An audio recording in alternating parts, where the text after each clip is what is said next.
there, Amber here from Miniature Gardening at Winter Greenhouse, and today we're going to talk about our selection of mini hostas.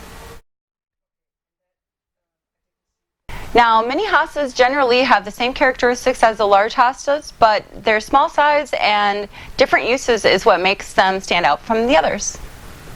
They can be planted in rock gardens, in a shady area of course, and also fairy gardens, or perhaps a railroad garden.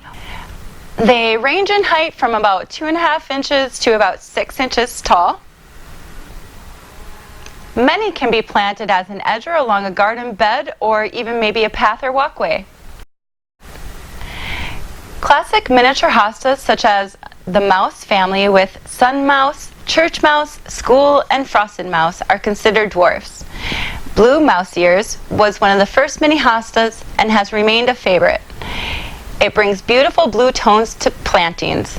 It grows about 6 inches tall. It grows about 6 inches tall and forms a mound up to 12 inches across.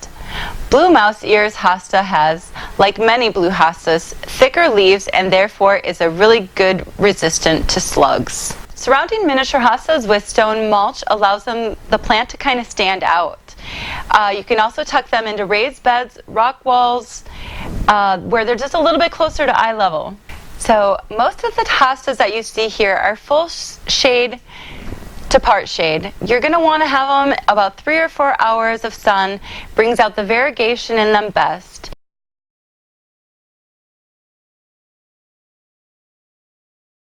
Even though you would think the sun mouse would really love the sun, it actually will fade and get kind of burnt, so keep it out of too much sun. All hostas like moist, rich soil, and as far as fertilizer goes, you can use a fertilizer with high nitrogen in it. Thanks so much for watching. If you'd like more information on these hostas or maybe any of our other plants, you can check us out at miniaturegardening.com, which you can find a link to in our description box below. Thanks so much for watching and take care.